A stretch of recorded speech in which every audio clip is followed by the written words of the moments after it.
son las 4, así que puedo esperar 2 horas más. Pronto, cuando quieran. Bueno, buenas tardes a todos. Un gusto reencontrarnos en este tipo de encuentros que nos gustan tanto. Les voy a pedir que silencien sus micrófonos para no tener interferencias.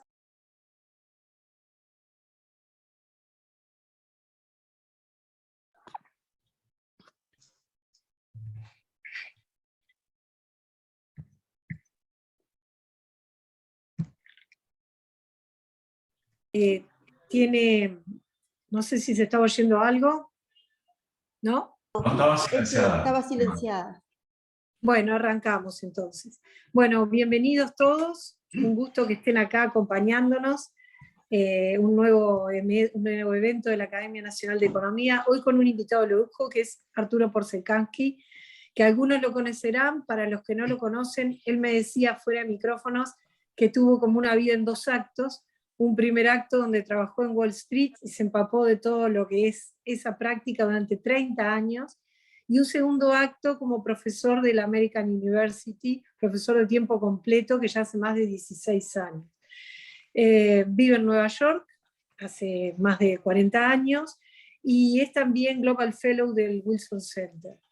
Así que, sin más, los dejo con Arturo, que nos va a deleitar con un tema por demás interesante, reflexiones sobre el mundo post-pandemia y post-invasión de Rusia a Ucrania. Gracias.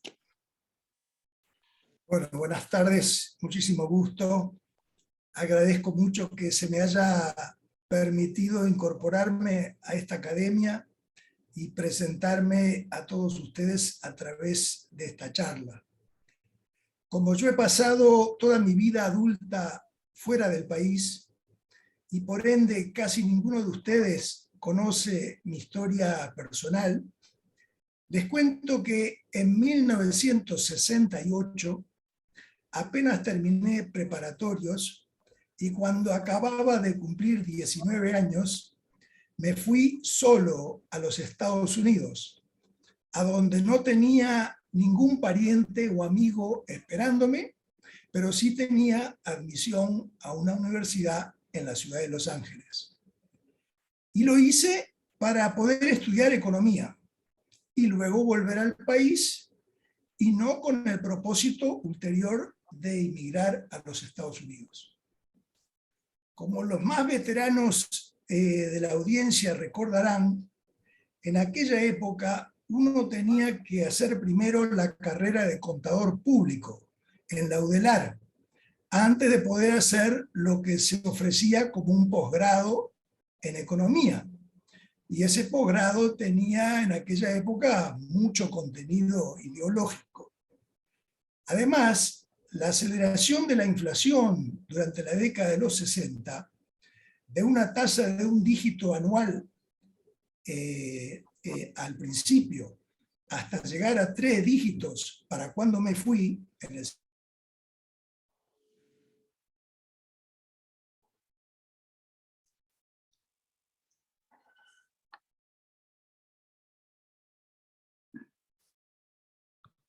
mayormente con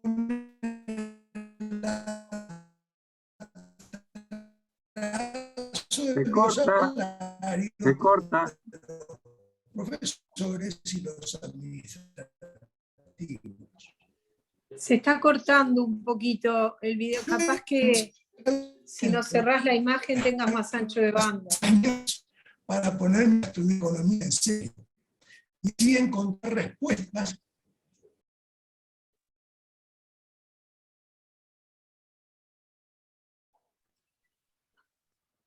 Me parece que se cortó la comunicación.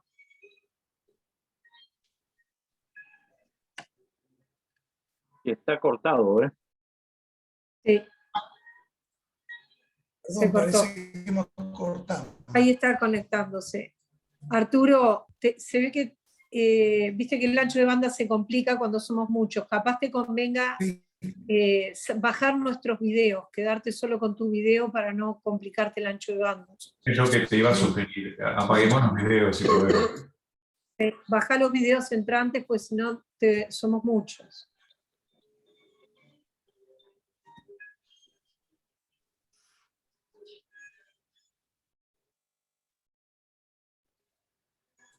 Adelante, Arturo. Muy bien. Estaba contando que allá en el 68, yo era hace años para ponerme a estudiar economía en serio y así encontrar respuestas a mis muchas inquietudes sobre cuestiones económicas, tal como la inflación. Y pese a no tener los recursos para bancarme una educación superior en los Estados Unidos, una vez aceptado, me fui dispuesto a volver sin curación. Afortunadamente, me adapté rápido a la grande diferencia en los métodos educacionales y en poco tiempo descubrí y aproveché las numerosas oportunidades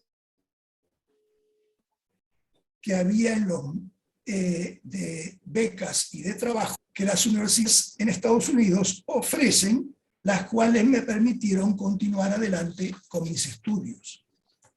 Hice toda la carrera universitaria de economista en tiempo récord, tan solo 7 años y medio para obtener la licenciatura, la maestría y el doctorado, que lo terminé en 1975. Estuve dispuesto a volver al Uruguay en los años siguientes, pero cuando me informé, me dijeron que como la UDELAR tenía el monopolio de la educación superior, yo no podía volver al país y venderme como economista, ni siquiera poner las letras PhD en mis tarjetas de visita, pese a yo haber sido el primer uruguayo que completó el riguroso doctorado en economía que en aquella época distinguía a la carrera hecha en los Estados Unidos versus en otros países. Como comprenderán, esa triste realidad me impidió volver para lanzar una carrera profesional en el Uruguay. Y esa mala experiencia me confirmó algo que me habían enseñado. Y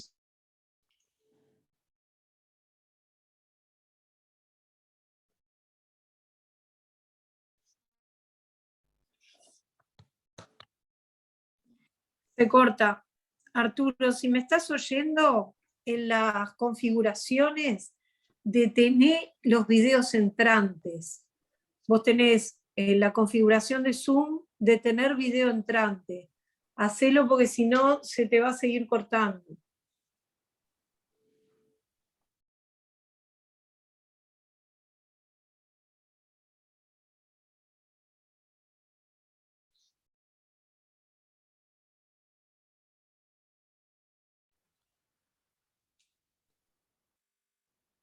De repente apaguemos todos nuestros videos para facilitarle el todo.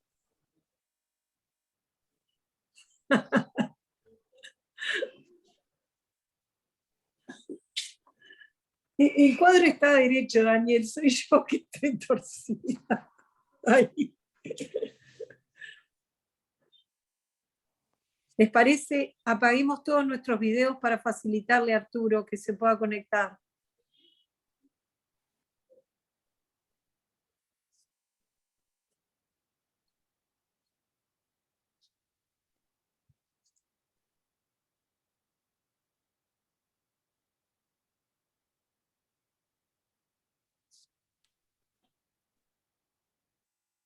Alberto, Campiglia y Fossati, si pueden apagar sus videos, a ver si Arturo puede iniciar.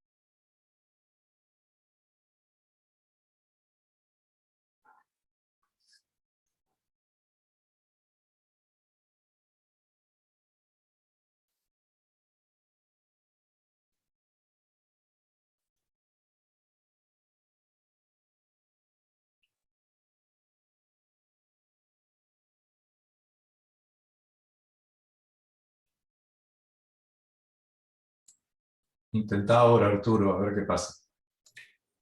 Muy bien. Estaba diciendo de que no pude regresar al Uruguay porque en aquella época no se reconocían los títulos del exterior y no se daban doctorados en el Uruguay, por supuesto, en el campo de economía. Para cuando se reformó la enseñanza superior y la UDELAR fue por fin autorizada para revalidar o por lo menos reconocer títulos académicos obtenidos en el exterior, yo ya estaba casado con una colega economista, éramos padres de 2 hijos, habíamos construido un nido aquí en Manhattan y ambos hacíamos carreras interesantísimas como asesores económicos en 2 de los más importantes bancos de los Estados Unidos, en mi caso, en la entonces Banca Morgan. El mundo post-pandemia. Aquí tengo que aclarar el título porque la verdad es que la pandemia COVID no terminó. Los países están en diversas etapas de su trayectoria y el fenómeno en sí está en constante evolución. En promedio en el mundo, 2/3 de la población ha recibido por lo menos una dosis de vacuna contra el COVID, pero hay una tremenda dispersión. En los países de menores ingresos, concentrados en África, el promedio es 15%, mientras que en los de alto ingreso están por encima del 80%. Además, los distintos regímenes de prevención de contagios y la presencia de variantes afectan mucho los resultados. Por ejemplo, en los últimos días, los contagios en Taiwán están en su pico histórico, la media más alta jamás reportada, porque la pandemia les está impactando recién ahora. Y eso es así porque ellos siguieron una política de tolerancia cero, la misma que en la China comunista, pero hace poco la abandonaron, porque resultó muy costosa e impopular. Además, les interesa distinguirse del desastre económico y social que un estrictísimo confinamiento de más de 6 semanas acaba de generar en Shanghái, afectando 26 millones de habitantes. Japón, por su parte, está reportando menores nuevos contagios, equivalentes a un 40% de su pico a principios de febrero, de manera de que su peor momento pandémico por ahora ya pasó. Mientras tanto, los contagios por COVID aquí en Estados Unidos están volviendo a subir por 4ª vez en 2 años, aunque de un nivel muy bajo, con los casos reportados representando un 12% del pico observado a mediados de enero. Pero los datos están subestimados, porque los resultados positivos de pruebas hechas en casa generalmente no se reportan a las autoridades. La pandemia tampoco terminó porque, como dije, está en constante evolución, ya que los virus tienden a mutar con 5 variantes del COVID-19, más las nuevas subvariantes de la versión Omicron. Lo que hemos aprendido es, primero, que la variante Omicron es de lejos la más contagiosa de todas. Y esto es algo preocupante, porque implica que el mundo está más vulnerable al COVID-19 ahora que lo que estaba hace un año. Segundo, también estamos más vulnerables ahora porque estamos empezando a registrar casos de segunda y tercera reinfección en las mismas personas, vacunadas o no. Esto sugiere que la versión Omicron en particular ha acortado los periodos de inmunidad que las vacunas y las infecciones de variantes previas proporcionaban hace un año. Por ende, la llamada inmunidad de rebaño, que a esta altura ya muchas sociedades tendrían que haber adquirido, resultó ser inalcanzable en la práctica, porque el virus COVID versión 2022 no es el virus COVID versión 2020. Aclaro que obviamente estamos mucho mejor que hace 2 años atrás, cuando no había las vacunas contra el COVID que aparecieron el año pasado, ni que hablar de las píldoras antivirales último modelo que fueron aprobadas recientemente en Estados Unidos y en Europa. Además, los médicos han aprendido mucho sobre cómo tratar los infectados más graves y los hospitales no están desbordados como lo estaban al principio de la pandemia.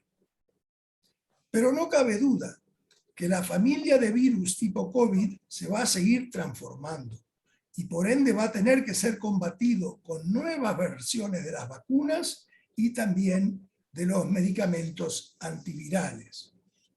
En el mejor de los casos, el COVID va a tener una evolución similar a la de la influenza, la gripe. Cada año vamos a tener que darnos una vacuna que apunta a la variable viral que los científicos esperan que vayamos a tener que confrontar, y a veces le van a acertar y tendremos menos muertes, y a veces se van a equivocar y tendremos más muertes. En el peor de los casos, las variantes van a multiplicarse tan rápido que las nuevas vacunas y medicamentos siempre van a estar corriendo detrás, de manera tal que los rezagos van a causar más víctimas y estragos de los que estamos presenciando ahora. Entonces, cuando hablo del estado del mundo post-pandemia, me refiero a un mundo no paralizado como lo estuvo en el 2020, y en el que no habrán tantas muertes debido a la variante COVID que predomina en un cierto periodo de tiempo, porque la gente está vacunada varias veces y toma los medicamentos disponibles, y ambos son los acertados.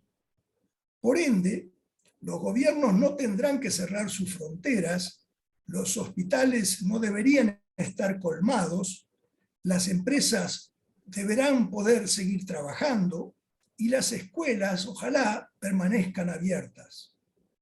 Como en el caso de la gripe, los enfermos graves y los fallecidos serán mayormente los no vacunados, los que tienen enfermedades graves subyacentes, los ancianos y los inmunodeficientes, un resultado típicamente darwiniano. Y en ese mundo, en el cual muchos países de altos ingresos ya están comenzando a vivir, las economías podrán volver a crecer y a desarrollarse, el comercio y turismo florecerán nuevamente, y podremos ir reparando los daños que la pandemia COVID, vendimia 2020-2021, les hizo a nuestros negocios, sistemas educativos, sistemas hospitalarios, cuentas fiscales y tejido social. Ahora bien, la pandemia ha dejado secuelas que necesitarán de atención. Primero, porque se están registrando más y más casos de COVID largo, long COVID, como le dicen en inglés, que es la estela de síntomas que deja el coronavirus en algunos pacientes que se contagiaron, y esos pocos pacientes están creciendo rápidamente. Ella incluye una o más de síntomas como tos crónica, falta de aire, cansancio, taquicardia, pérdida de olfato o sabores, insomnio, dificultad para concentrarse y ansiedad o depresión. Ya existen algunas terapias específicas, pero todavía hay mucho que los médicos y fisioterapistas no saben respecto al COVID largo. Segundo, en la gran mayoría de países, la pobreza y las desigualdades han aumentado, y probablemente estas tendencias no se van a revertir por sí solas en unos pocos años de vuelta a una relativa normalidad. Esto pudiera contribuir a mayor polarización social y a extremismos políticos. Tercero, los estudiantes han perdido entre 1 y casi 2 años de escolaridad, dependiendo del país y de la región. Y pese a los esfuerzos por ayudarlos a recuperarse, probablemente la gran mayoría, especialmente en los países de menores recursos, quedará condenado a un desempeño educacional y después laboral futuro inferior al que hubieran tenido en ausencia de la pandemia. Cuarto, en los mercados laborales, muchos de los nuevos puestos de trabajo creados, particularmente entre las mujeres y los jóvenes, son y serán en microempresas que suelen ser informales y que por lo general tienen baja productividad y vida corta. Y quinto, en la mayoría de los países, la disminución de la recaudación fiscal y el aumento del gasto público de los últimos 2 años para proteger a familias y empresas durante lo peor de la pandemia, derivó en déficits fiscales elevados y por ende en un aumento de la deuda pública. Estas emergencias fiscales ahora tienen que revertirse para evitar potenciales crisis de confianza por parte de inversores nacionales y extranjeros. En fin, aunque los impactos económicos, sociales y políticos más negativos de la pandemia pudieran estar ya en nuestro espejo retrovisor, lo que yo veo por el parabrisas es un panorama bastante desafiante todavía, especialmente en los países de menores recursos, agravadas por algunas de las consecuencias de la invasión de Ucrania por parte de Rusia. Y ahora me comienzo a referir al mundo post-invasión de Ucrania. Comienzo por poner lo que ha sucedido en los últimos... Parece que alguien está hablando, si pudieran todos ponerse en mute, muchas gracias. Comienzo por poner lo sucedido en los últimos casi 3 meses en una gran perspectiva. En el siglo XIX y hasta 1945, los territorios de muchos estados fueron objeto de conquistas y por ende las fronteras nacionales e imperiales se vieron redibujadas con gran frecuencia. Por ejemplo, Polonia fue conquistada y desapareció del mapa de Europa a finales del siglo XVIII, hasta que fuera reconstituida unos 120 y pico años después, como una de las consecuencias de la Primera Guerra Mundial. Corea fue anexada por Japón en 1910 y desapareció del mapa, y solo reapareció luego de la derrota del Imperio nipón en la Segunda Guerra Mundial. En los más de 75 años, desde 1945 hasta febrero de este año, las conquistas territoriales habían pasado a la historia, con la más clara excepción a la regla, siendo la invasión de Kuwait, que protagonizó Saddam Hussein en agosto de 1990 y que duró apenas 6 meses. Dicha invasión fue condenada por el Consejo de Seguridad de las Naciones Unidas, el cual impuso sanciones a Irak, que inclusive países como Rusia y China acataron, y fue ese consejo que autorizó la liberación de Kuwait por parte de una coalición de más de 30 naciones lideradas por los Estados Unidos. Aunque ha corrido demasiada sangre desde 1945 en todas partes del mundo, los conflictos han sido casi siempre, ya sea del tipo independentista, por ejemplo, en Argelia contra los franceses o en Mozambique contra Portugal, o del tipo guerra civil, como en Corea entre el sur y el norte, o en Ruanda entre los Hutus y los Tutsis, y en Siria entre los que apoyan y los que quieren derrocar a Bashar al-Assad. En América Latina tuvimos movimientos armados tipo guerrilla, urbana o rural, y también la guerra civil entre sandinistas y los contras en Nicaragua, pero ninguno de estos conflictos armados tuvo objetivos territoriales a costa de países vecinos. En general, aunque algunos nombres han cambiado, Rhodesia se llama Zimbabue, las fronteras nacionales de un mapa de hoy se asemejan mucho con un mapa de hace casi 75 años. Por ende, una primera razón por la cual la invasión de Ucrania debiera preocuparnos a todos es porque la agresión rusa ha puesto en duda uno de los cimientos fundamentales del derecho internacional: la integridad territorial de los estados. Los visionarios que desarrollaron la norma contra la conquista territorial reconocieron que la mayoría de los conflictos en la historia se habían librado por causas que involucraron el dominio sobre tierras, recursos y poblaciones.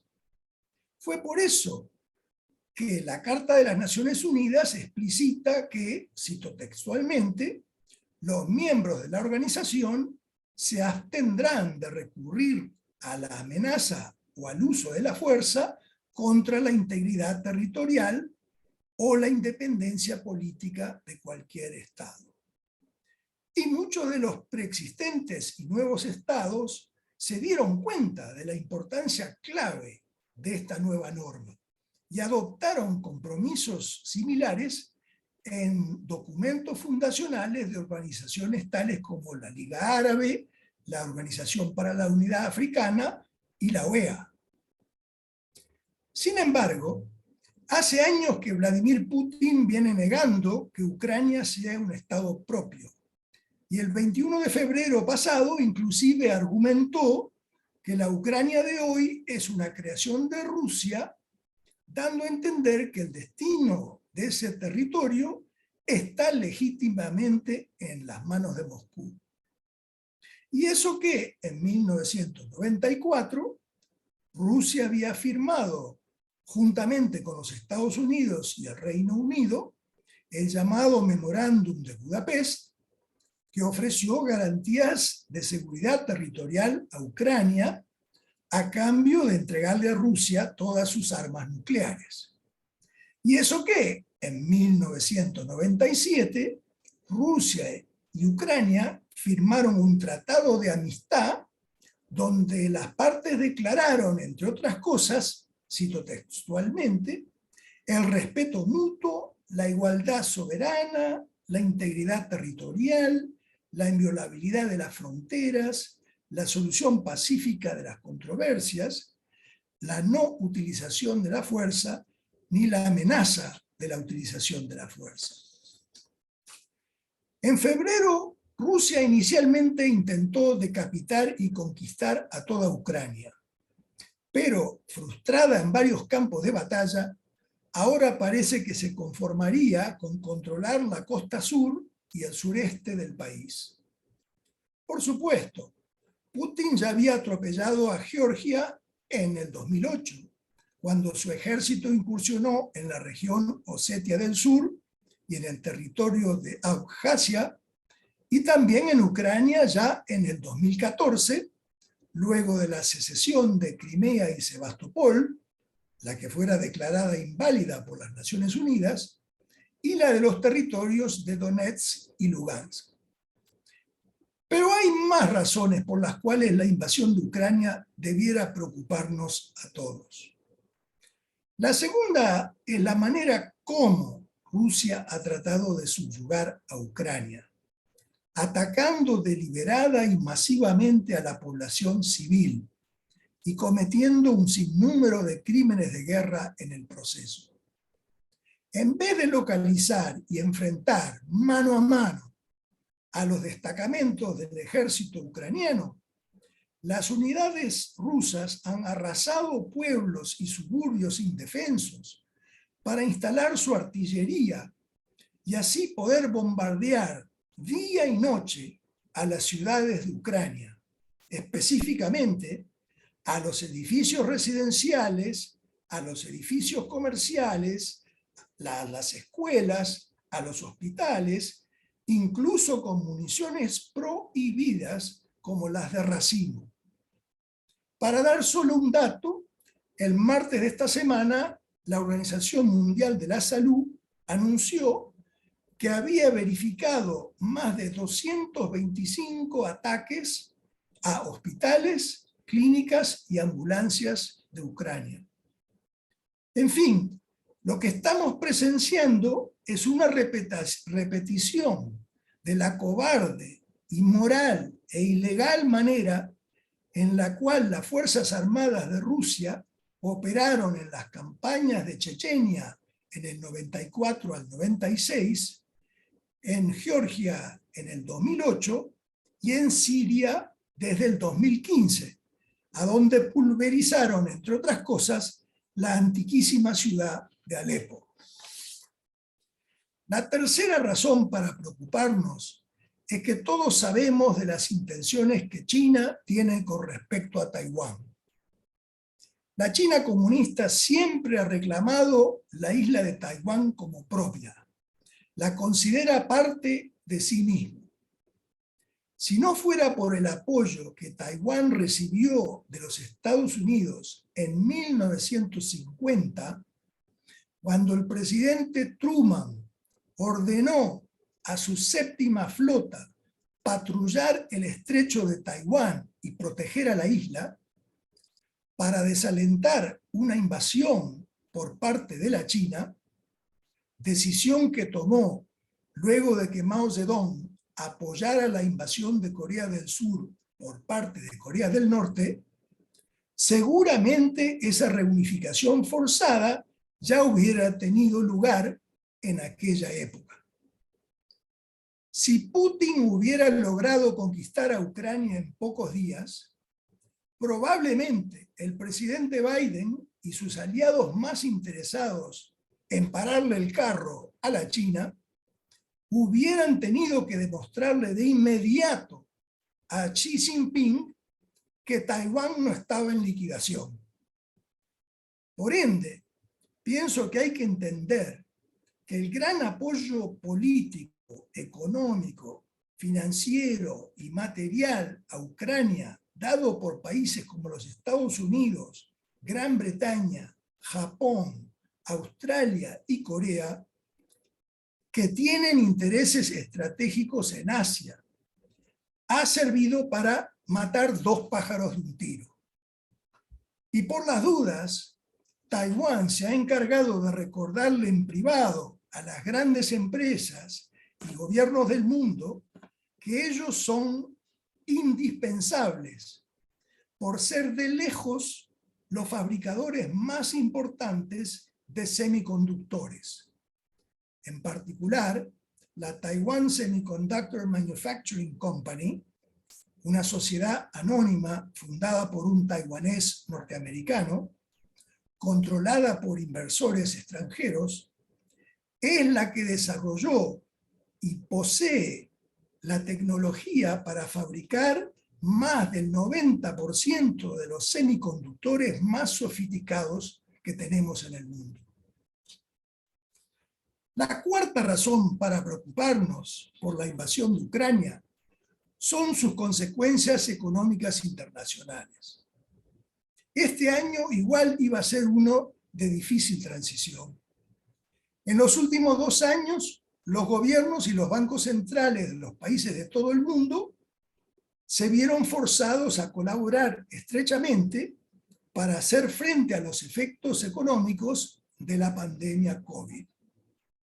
Ellos apretaron a fondo sus aceleradores fiscales y monetarios para ponerle un piso a las caídas de producción e ingresos en el 2020 y luego para facilitar el rebote económico del año pasado.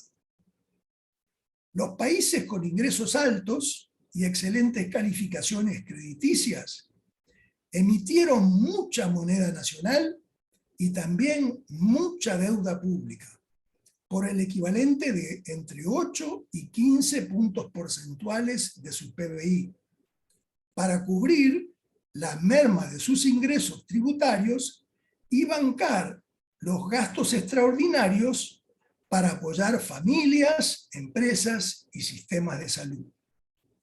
En los países de ingresos medios a bajos y calificaciones crediticias mediocres o peores, el endeudamiento fiscal adicional fue menor que 5 o inclusive menor de 3 puntos porcentuales de su PBI, de manera que ellos pudieron proveer mucho menos apoyo.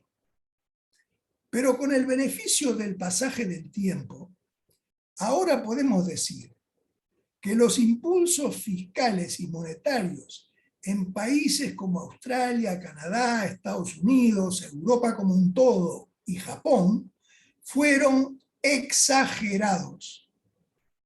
Estimularon de más el consumo, la inversión y la demanda de activos financieros y bienes raíces, cuando las cadenas de producción y las redes de transporte, es decir, la oferta de bienes y servicios, todavía no se había normalizado. Por ende, la inflación se disparó el año pasado y está fuera de control en todos ellos y se desbordó también en la mayor parte del resto del mundo. La invasión de Ucrania y las sanciones sobre Rusia les han echado más nafta a las llamas inflacionarias, dado el importante papel de Rusia en la exportación mundial de petróleo, gas y fertilizantes, y el de ambos países en la exportación mundial de cereales. Las interrupciones de suministros, la repentina escasez y los aumentos de precios así provocados han creado inseguridad alimentaria y energética, especialmente en los países clientes de Ucrania y de Rusia, que se concentran en África y el Medio Oriente. Muchos de esos gobiernos, y también otros en Asia y América Latina, se han visto presionados a reducir aranceles o impuestos a las ventas o impuestos al valor agregado o a aumentar sus subsidios a los precios de los alimentos y los combustibles, dando cierta marcha atrás en la deseada normalización de sus resultados fiscales. Además, en muchos países fuera del grupo G7, los bancos centrales han tenido que restringir sus políticas monetarias aún más de lo inicialmente contemplado para ayudar a desacelerar la inflación futura. El problema es que tal restricción monetaria todavía no ha tenido lugar en los principales bancos centrales del mundo, que son los que pueden y deberían desacelerar la inflación global. Por ejemplo, en Estados Unidos, la Reserva Federal se quedó dormida al volante con el pie en el acelerador. Su tasa objetivo ha sido aumentada recientemente de 0 a 1%, cuando la inflación anual se aceleró de menos de 3 a más de 8%. De manera que, deflactada por la inflación transcurrida y la probable, hoy su tasa objetivo es más negativa en términos reales que lo era hace un año. En Europa ha pasado exactamente lo mismo, con el Banco Central Europeo manteniendo su tasa objetivo en 0, mientras que la inflación se ha acelerado de menos de 2 a más de 7% anual. De manera que hoy esa tasa también es más negativa que hace un año. Y lo mismo se puede decir respecto al Banco de Inglaterra, el Banco de Reserva de Australia y el Banco de Canadá. Suponiendo que el conflicto bélico continúa por muchos meses o incluso años más, porque entra en una fase tipo baño María, porque Ucrania no logra expulsar a Rusia de todo su territorio, el impacto económico a mediano plazo de ese conflicto en América Latina va a ser mixto.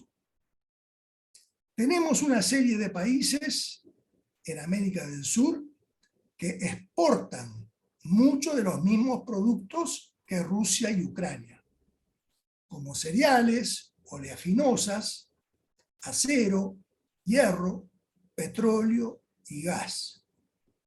Esos precios ya han aumentado, pero los niveles de producción podrían bien aumentar a partir del año que viene. Por ejemplo, aparte de plantar más girasol, el cultivo de soja puede generar ganancias importantes para los países del Cono Sur porque su producción es más barata y productos como el aceite de soja podrían ganar espacio ante la escasez mundial que hay del aceite de girasol. Por otra parte, en América Central y el Caribe tenemos mayormente países que importan estas materias primas, de manera que ellos ya están perjudicados y tienen pocas perspectivas comerciales favorables para el año que viene. Termino aquí entonces reiterando mis principales conclusiones. Con respecto a la pandemia, ella no terminó y sigue en constante evolución, con países en diversas etapas, pero no debiéramos esperar el tipo de paralizaciones y aislamientos que vivimos en el 2020. La variante Omicron es muy contagiosa y todas las variantes están dejando diversas secuelas que necesitan de nuestra atención. Y claro, son los países de menos recursos que confrontarán los escenarios más desafiantes. Con respecto a la invasión de Ucrania, aunque ha habido mayores tragedias humanitarias en conflictos previos, este es trascendental, porque involucra un muy inusual intento de conquista territorial, en flagrante violación de todos los compromisos rusos, porque demuestra que Rusia no tiene vergüenza de comportarse de manera atroz, aún ante las cámaras del mundo, porque tiene implicancias para un posible conflicto en Asia, a raíz de las ambiciones territoriales de la China, y porque está teniendo repercusiones económicas que nos afectan prácticamente a todos. Muchísimas gracias. Bueno, muchas gracias, Arturo. Muy interesante la charla, muy interesante todo el raconto que hiciste de tu periplo por Estados Unidos y por Uruguay, y muy fino este análisis tanto de la pandemia como de la invasión de Rusia a Ucrania.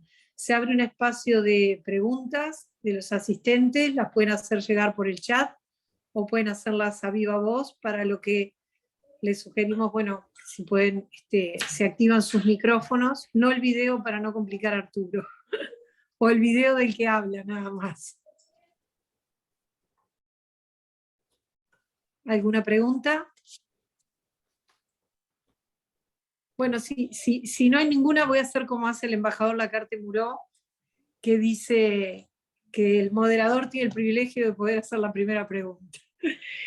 Yo te quería preguntar, yo sé que es muy difícil prever más con todo esto que dijiste, pero tú dijiste otro tipo de invasiones o de conflictos que duraron 6 meses, esto parece, o al menos es la sensación que uno tiene, que está siendo mucho más largo de lo que cualquiera podía esperar. Y no sé si es por ignorancia, pero con una cierta pasividad, no sé si está Gonzalo Pérez del Castillo en la audiencia, pero con una cierta pasividad de las Naciones Unidas. ¿Cómo ves ese tema? ¿Facilidad en qué sentido?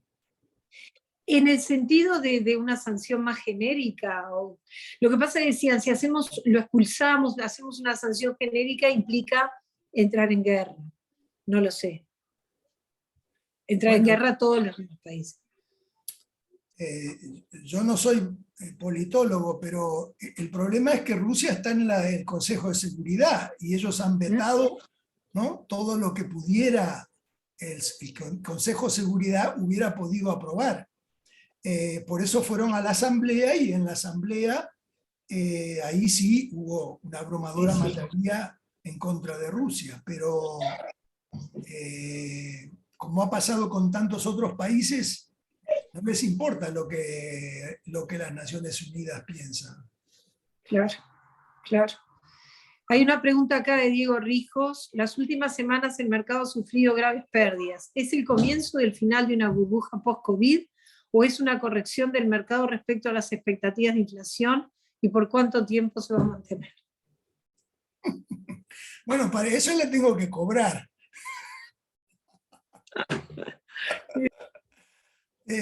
Bueno, voy a hablar de forma general. Es decir,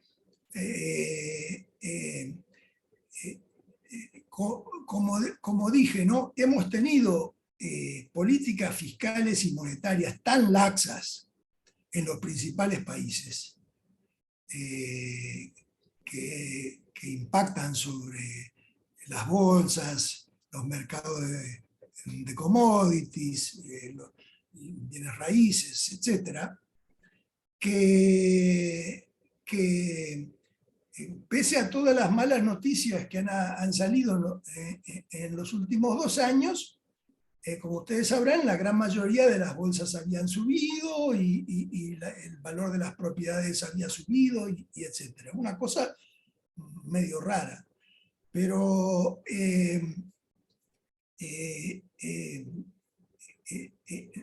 no es de sorprenderse, yo diría. Yo por lo menos vendí parte de mi cartera accionaria. No es de sorprenderse de que ahora que los bancos centrales principales se han puesto las pilas, claro, están empezando de cero. Ese es el problema. ¿No? En algún momento las burbujas que se armaron en los últimos 2 años se tienen que reventar. Yo creo de que esto va a ser, personalmente pienso de que hay todavía mucha burbuja por reventar en commodities, en bienes raíces, etcétera. Y en las bolsas también de muchos países, y yo creo que es natural porque, como digo, tenemos tasas de interés negativas en términos reales en muchos lados, así que es muy barato especular, mientras que uno mantenga una expectativa inflacionaria mayor a la tasa de interés, ¿no? Entonces, no me sorprende que finalmente haya habido algunas correcciones, pero yo creo de que tenemos un largo camino por recorrer, y mucho depende, claro, de si los bancos centrales siguen yendo tan detrás, los bancos centrales principales siguen yendo tan detrás de la pelota o no. Claro. Tenemos otra pregunta. A ver, acá. Es de Daniel Gianola. Desde la perspectiva rusa, Arturo, ¿cree que se lograron los objetivos?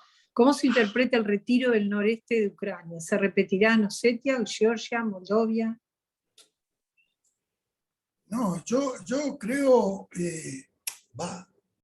obviamente que no tengo información privilegiada, pero digamos, yo compro la idea que Rusia pensó que en pocos días derrocaría el gobierno en Kiev y instalaría, como lo hizo en muchas otras ocasiones, ¿no? En otros países, en otras épocas, instalaría un régimen prorruso, y así neutralizaría el territorio ruso, el territorio ucraniano, del cual él tenía tanta preocupación. Entonces, lo que quedó en evidencia, ¿no?, es que el ejército ruso, que tiene muchos conscriptos y pocos profesionales, realmente no estaba preparado para confrontar un ejército ucraniano que hace años que se viene preparando para la próxima mordida de Rusia. Porque ellos, cuando hubo la mordida en Crimea y en el este, desde ese entonces ellos han pedido entrenamiento de Estados Unidos, de Inglaterra, de otros países, sabiendo que era cosa de cuándo, ¿no?, Rusia se iba a aparecer y darle otro mordiscón. Entonces, y claro, el hecho de que el presidente no renunció, ¿no? Si uno compara lo que pasó en Afganistán con lo que pasó en Ucrania, hay muchas diferencias, y una de ellas es que el líder máximo no se fue en helicóptero. Y entonces ellos desplazaron sus fuerzas por casi todo el territorio y se dieron cuenta de que había mucho mayor resistencia, y esto es antes de que toda la ayuda que ha llegara, que había mucho más resistencia y por ende que había que elegir objetivos menos ambiciosos. Y por eso ahora no solo se retiraron del norte, sino se están retirando del noreste, es decir, de Kharkiv, la segunda ciudad más importante, y se están concentrando en el sur, donde tienen ambición de conquistar a Odessa y poder bloquear a Ucrania de todos los puertos que tienen esa zona.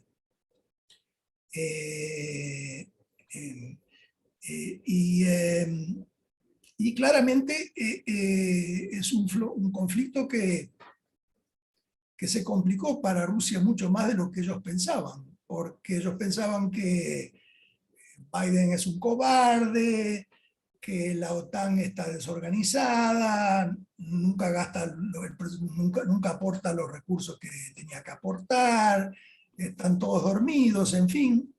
Y menos mal que los europeos se dieron cuenta, más que nada porque países como los Bálticos y Polonia y Eslovaquia y la República Checa y Rumania y Bulgaria, etcétera, convencieron a los franceses y a los alemanes y todo lo demás. Los ingleses no precisaban mucho convencimiento de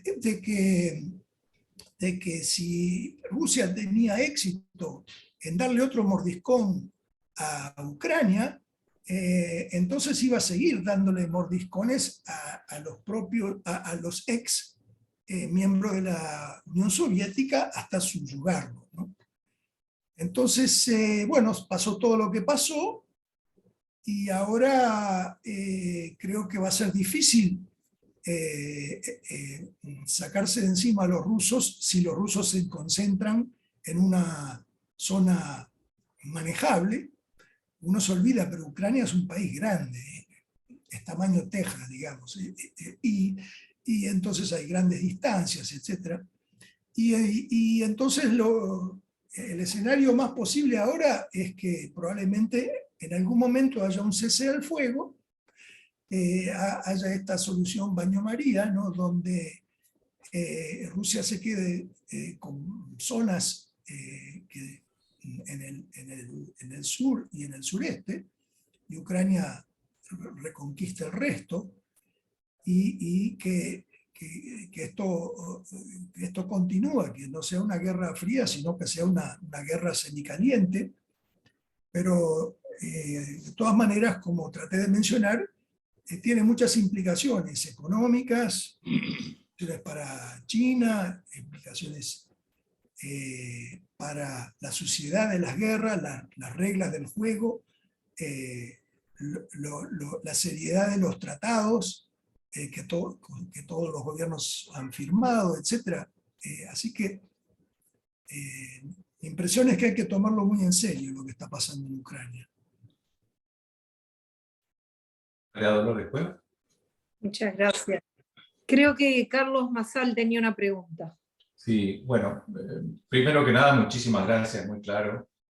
Y quería recoger tus palabras sobre el tema de inseguridad alimentaria y de que de alguna manera, si no hay un regreso a una guerra fría, habiendo estado en Europa un par de veces en ese momento, María Dolores, tú también, el teatro vuelve a ser Europa y la gente está nerviosa. Hay temas de cadenas rotas, como tú dijiste, de suministros. Y lo de inseguridad alimentaria y otra serie de temas me hacen preguntarte si sentís de que todo esto, por más obsceno que suene hablar de beneficios en medio de una guerra y una pandemia, pueda que se retomen las negociaciones con la Unión Europea, sabiendo, digamos, intuyendo de que Brasil está dispuesto a hacer algunas concesiones en los temas ambientales y que Macron ya no tiene más excusas para, ya fue reelegido. Entonces, saber qué pensás. No, gracias. De que a Ucrania la permiten entrar a la Unión Europea, ¿esa es la pregunta? No. En vista de todo lo que ha sucedido, nosotros somos productores de alimentos, como tú dijiste, podemos aumentar la oferta, y hay un tema de inseguridad alimentaria a nivel mundial que se nota en países árabes, en países africanos, etcétera, etcétera. Si vos pensás que en vista de esta situación, el Mercosur puede retomar las negociaciones con el plus de que entendemos de que Brasil está dispuesto a hacer algunas concesiones en temas ambientales. Si vos pensás que existe la posibilidad de que se retomen las negociaciones que han quedado frustradas. Mire, yo no tengo inside information, como le dicen. Yo no sé, pero se me ocurre, ¿no? Que los europeos hoy por hoy tienen 3 prioridades: Ucrania, Ucrania y Ucrania. Y también se me ocurre que los mismos problemas que antes tenemos en el Mercosur. Tenemos una Argentina que realmente no quiere tener libre comercio con Europa, o inclusive comercio negociado con Europa, porque ninguno de estos tratados de libre comercio son realmente de libre comercio, son de comercio negociado. Así que creo que los problemas de Mercosur todavía no veo que se hayan solucionado entre las partes, y Europa está completamente y justificadamente distraído con sus temas y el tema de la OTAN, etc. Así que no, yo creo de que me tinca que no hay espacio para nada de eso. Ni aquí ni allá. Sí, es como que aquel cuarto de hora que tuvimos cuando Bolsonaro hizo un guiño a Uruguay y a la Unión Europea, parece que se perdió. ¿Alguna otra pregunta? Bueno, no veo más en el chat. Entonces, si les parece, vamos cerrando por acá. Me parece que tiene una pregunta. Arturo, una consulta. No sé si me escuchan. Sí. Buenas noches. ¿Qué incidencia prevé que tenga el conflicto de Ucrania-Rusia en el levantamiento de las sanciones a Venezuela y la posible solución a su default de deuda? Sí, bueno, como usted sabrá, hay ciertas indicaciones que la administración Biden se está poniendo más amistoso con Cuba y con Venezuela. Sí. Y eso podría indicar, ¿no?, de que las cosas pudieran cambiar de cómo quedaron con la administración Trump. Pero yo creo que ambos, con Cuba y con Venezuela, la administración Biden va a ir muy despacito. Yo creo que van a tomar pasos cortitos y ver qué pasa. Por ejemplo, aflojaron un poco las cosas con Cuba, a ver cómo responde Cuba. Aflojaron un poco con Venezuela, a ver cómo responde Venezuela. Así que no creo. Así que un posible un posible arreglo a los efectos de alguna solución para alcanzar algún acuerdo para solucionar el default de deuda, no lo ven en corto plazo. No, además, seamos francos con nosotros mismos, ¿no? Venezuela es un gran productor de petróleo que no está funcionando. Está funcionando con una capacidad ociosa tremenda. Está funcionando, ¿no? Es decir, no está generando las divisas que se precisarían para servir la deuda.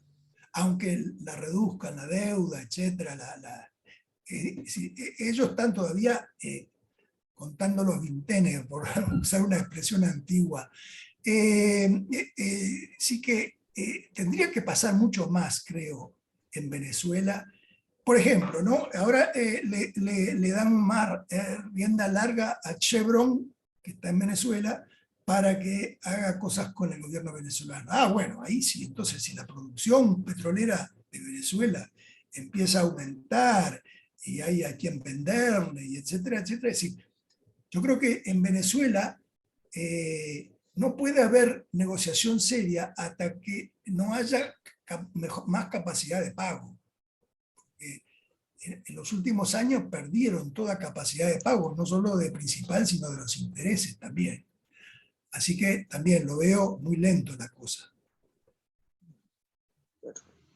Muy amable. Muchas gracias. Tenemos otra pregunta de Ken Parks. Los altos niveles de inflación en América Latina, sobre todo en los alimentos, ¿representan un elemento de riesgo en materia de estabilidad social que los inversionistas quizás no tienen contemplado de forma adecuada? Y yo diría de que casi todos los mercados están mucho mejor de lo que merecen estar, ¿no? Es decir, tenemos todos estos años de tasas de interés nominales bajísimas, y ahora tasas de interés reales deflactadas de inflación negativas, hacen que la gente especule mucho más, porque el especular es barato, y entonces sean los terrenos, los apartamentos, lo que fuera, todo en general en el mundo me parece todo está relativamente inflado todavía. Hemos tenido claramente en los últimos días un bajón en la bolsa, etcétera, pero todavía hay mucho camino por recorrer. Entonces,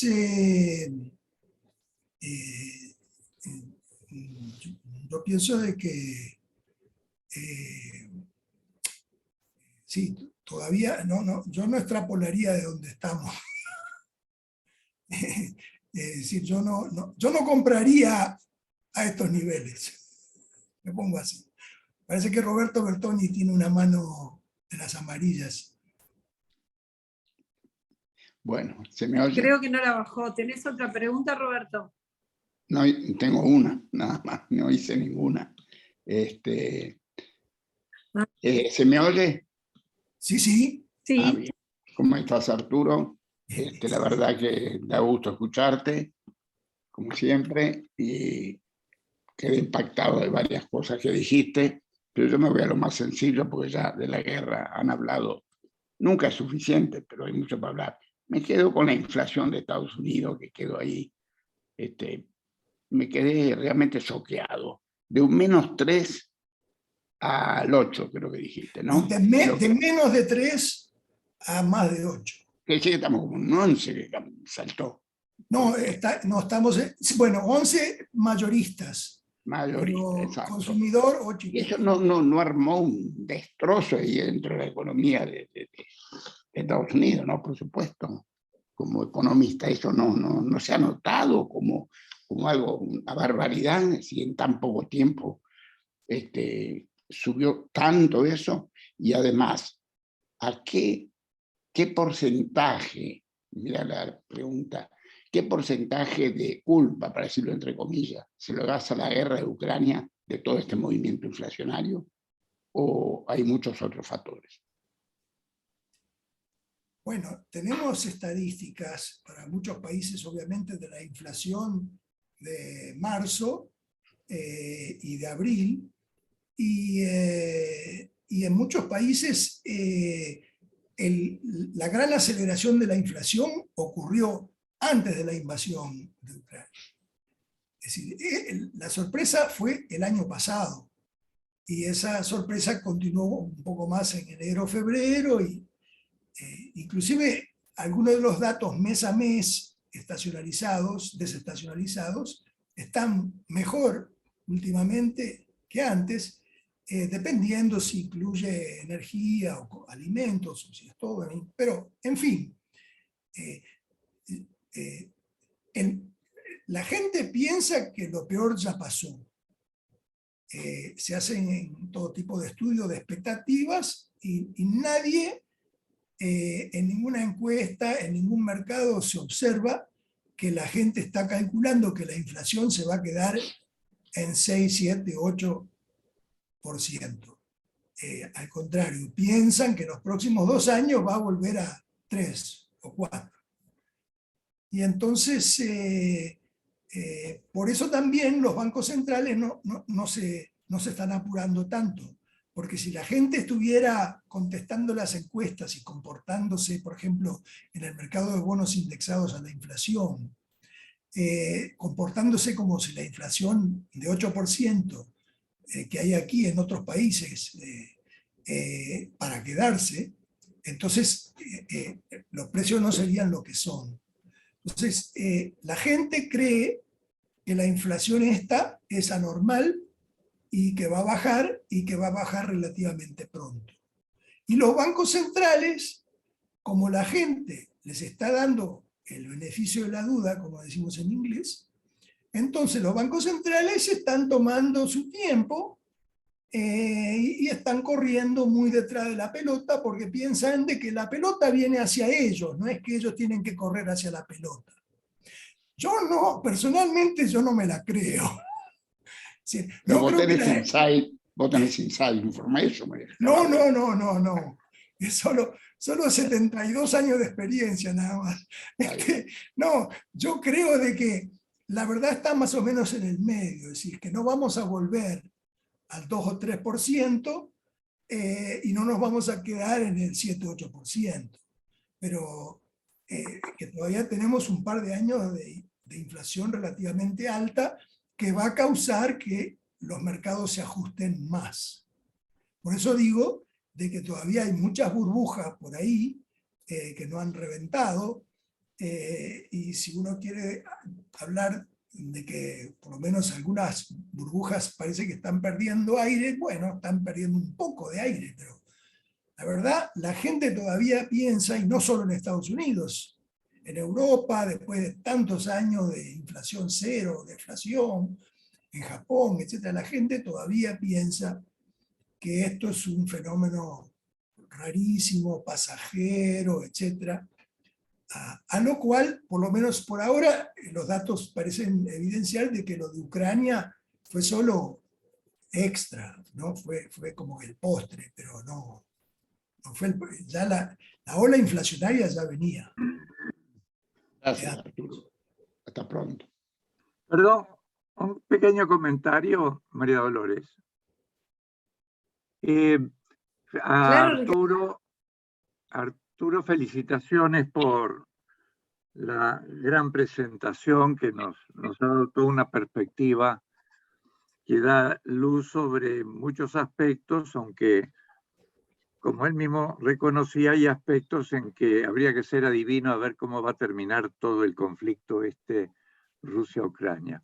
Pero me parece que Roberto Bertoni no terminó de entender la aclaración, porque él dijo que Estados Unidos pasaba de -3 a 8, y la aclaración fue que algo abajo de 3% a 8, quiere decir que es una inflación de 5% adicional plus, o entre 5 y 6. Lo digo porque me pareció que no le quedó claro. Lo otro que quería decir es que hay hay un problema de reacomodamiento de flujos y de producciones. Evidentemente, la sustitución de abastecimientos alimenticios, básicamente granos, trigo y otros productos que han quedado afectados por el aprovisionamiento de Rusia y de Ucrania, toman los tiempos que tiene el agro. Los tiempos que tiene el agro no son los tiempos de la industria de las telecomunicaciones o de la computación. Eso es un impacto, sin duda, que va a tomar un tiempo, pero que solución va a tener, y tal vez vamos a tener un periodo de buenos precios prósperos para ciertos alimentos, que luego se va a atenuar y va a quedar en algún punto intermedio, es decir, no va a volver a ser barato.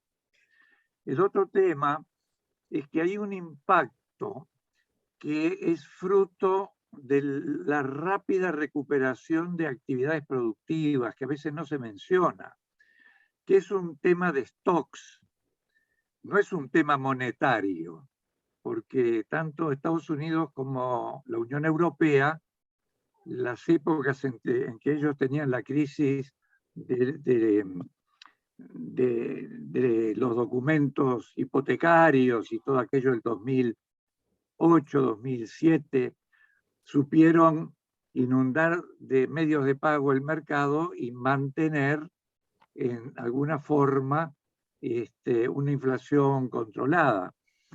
Pero acá hay un tema que tiene que ver con que se habían bajado en muchas actividades los stocks y había que recuperar y reponer, y en algunos casos actualizar modelos. El segundo elemento fue que cuando la crisis pegó fuerte, se pararon las comunicaciones navieras a través de carga naval, que era lo que hacía la gran parte del tráfico en el mundo. Y, por ejemplo, conozco por experiencia propia, fletes de China al Río de la Plata, Uruguay, se multiplicaron por 10 en dólares. Ahora, ¿qué pasaba? Pasaba que algunas compañías creyeron que esto iba a ser más largo, desafectaron barcos.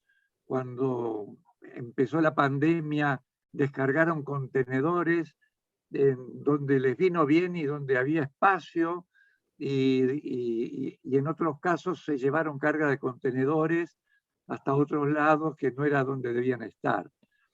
Eso es algo que se va a sanear, puede tomar un par de años o un poco menos, y va a ser gradual.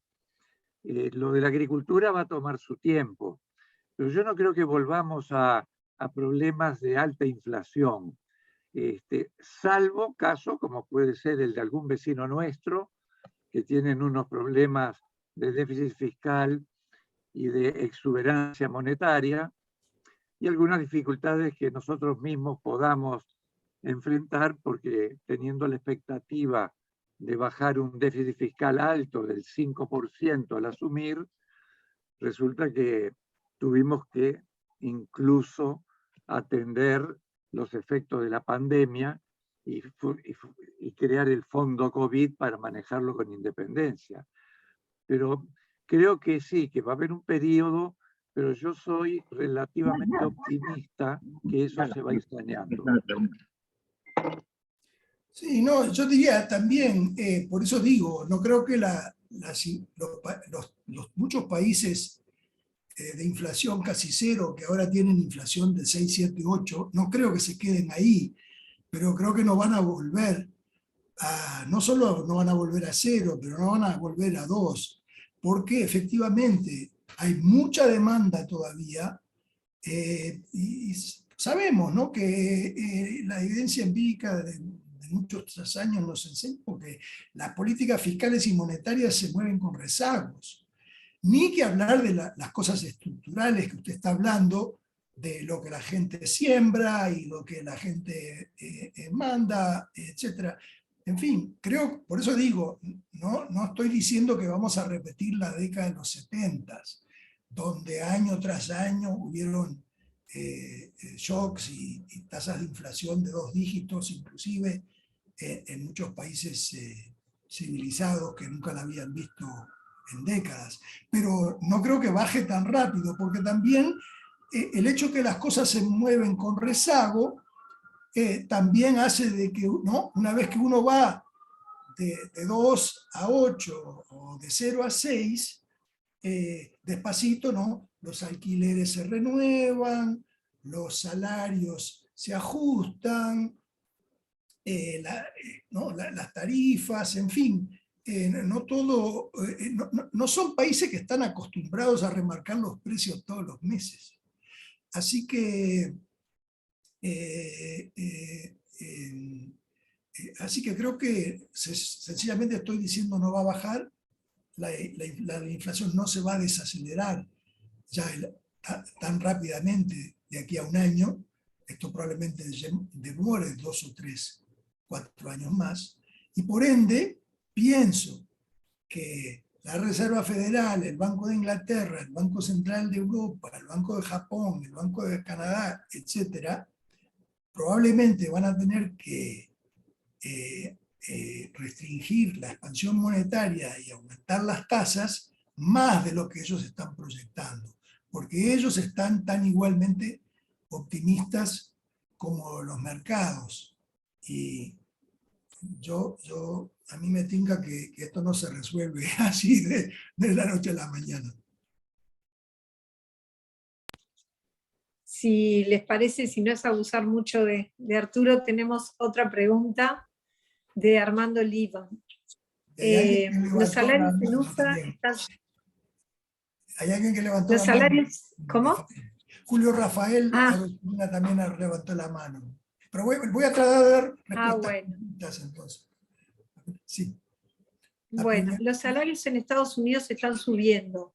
¿Hay posibilidad de que vuelvan a los niveles anteriores? Eso no haría que la inflación permanezca. O sea, sí hay flexibilidad de los salarios en Estados Unidos como para subir y luego bajar. Entonces, la respuesta es sí, los salarios están subiendo.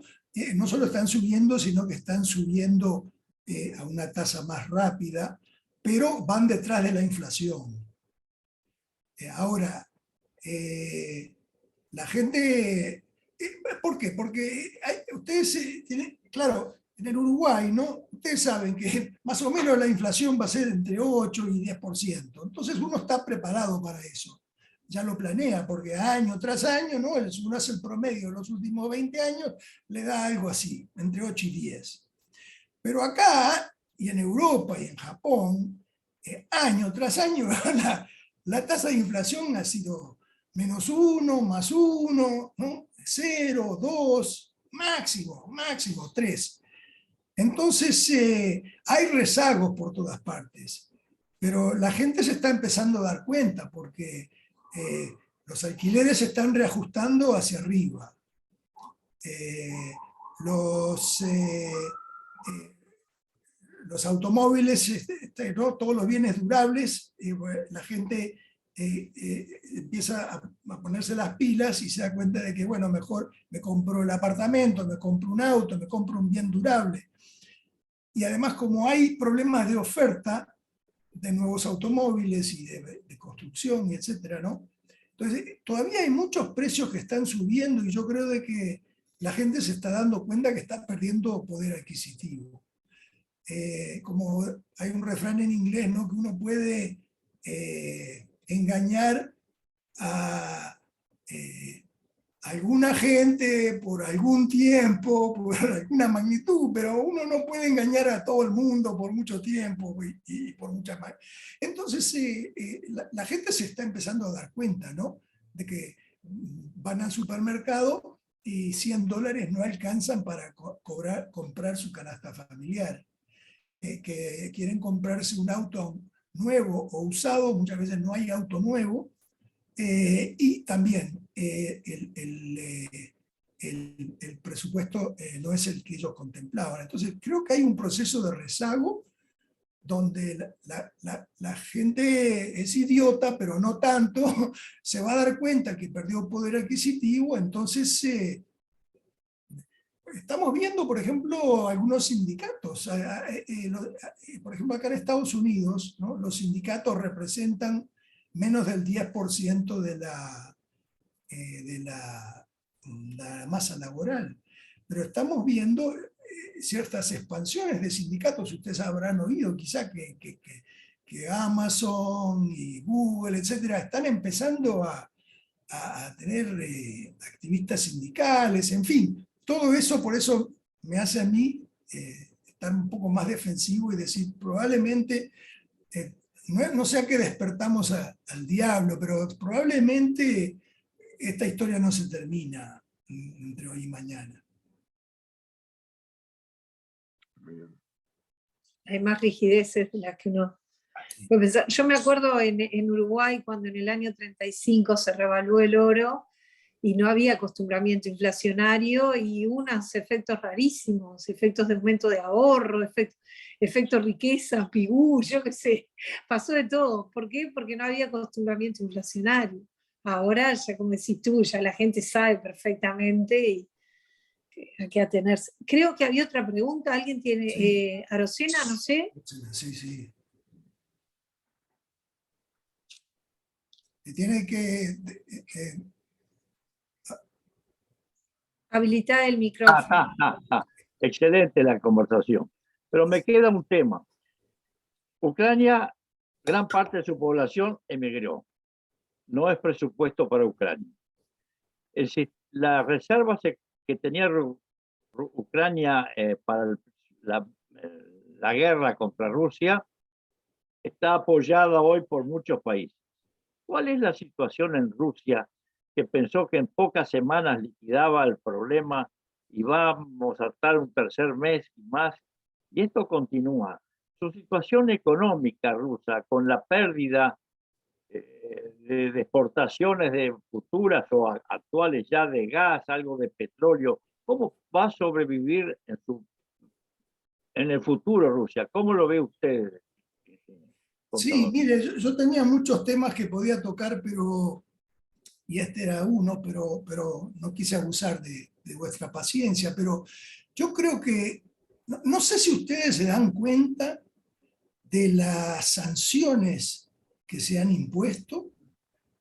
Nunca en la historia antes, la severidad de las sanciones, y también, así como hace 3 meses atrás, toda industria quería mostrar que quiere el ambiente y que conserva los recursos y todo lo demás, ahora toda multinacional quiere mostrar que no tiene nada que ver con Rusia. La salida de Rusia, de las multinacionales, desde McDonald's hasta Google y pasando por las petroleras y tal, todas, esa gente no va a volver, aunque haya un tratado de paz o un cese al fuego o lo que sea, no va a volver. No sé si ustedes han visto, pero la cantidad multimillonaria de pérdidas que bancos, empresas, aseguradoras, etcétera, están tomando en sus libros por las exposiciones que tienen en Rusia.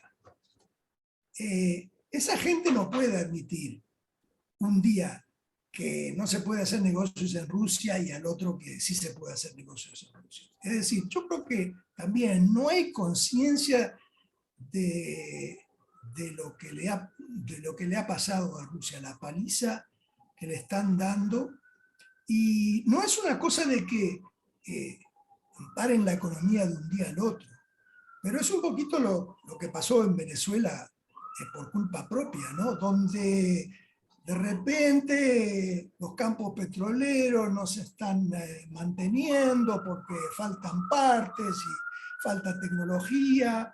Las fábricas de automóviles no pueden producir los mismos automóviles porque nadie le está vendiendo los chips, los semiconductores, no hay marketing que valga, en fin. es Rusia, yo diría inclusive, aunque se retiren del territorio ucraniano, yo creo que las grandes otras potencias van a hacer una lección, le van a dar una tremenda paliza y van a hacer una lección para que no pase esto, por ejemplo, con China. Y por eso cuando Biden se encontró con Xi Jinping, lo único que le dijo es, mire lo que estamos haciéndole a Rusia y pregúntese si usted quisiera más de lo mismo. Y con eso, porque los chinos obviamente están mucho más integrados que los rusos en las cadenas de valor y en marketing, etc. Para ellos, aislarlos a ellos sería el fin del experimento chino, ¿no? Y entonces, ¿cuál es el futuro de Rusia? Yo creo que es un futuro donde, no quiero decir que se vuelva país bananero, pero básicamente va a vivir de lo que le puede vender a la India, lo que le puede vender a la China y lo que le puede vender a algunos países como Brasil, que quieren su fertilizante, etc. Pero se está subdesarrollando. Eso es lo que está pasando. Es impresionante. Como digo, no sé si ustedes se dan cuenta, todos los días sale otra multinacional. No solo las europeas, no solo las americanas, pero japonesas, coreanas, canadienses, australianas. Todos los días se van más. Así que no es solo que los rusos ahora no van a poder comprar algo en Gucci, Pucci, Mucci. No es solo eso. Y no van a poder ir a Starbucks y no van a poder ir a McDonald's. Realmente se está socavando todo el poder, toda la máquina que produce bienes y servicios en Rusia, que estaba más y más integrada al resto del mundo. Muchas gracias, doctor.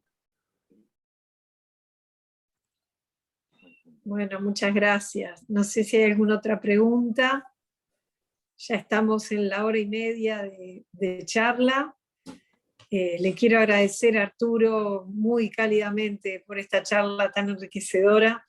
A ustedes les quiero comentar, como le decía, que el broche de oro de esta actividad es que esta charla de Arturo es el proceso final de su nombramiento como académico. Así que felicitaciones, Arturo, y bienvenido a la Academia Nacional de Economía. Muchas gracias. Muchas gracias. Bueno, así que a todos ustedes los esperamos en el próximo seminario de la Academia. Ya tenemos unos cuantos temitas en carpeta, y muchas gracias por acompañarnos como siempre. Chao.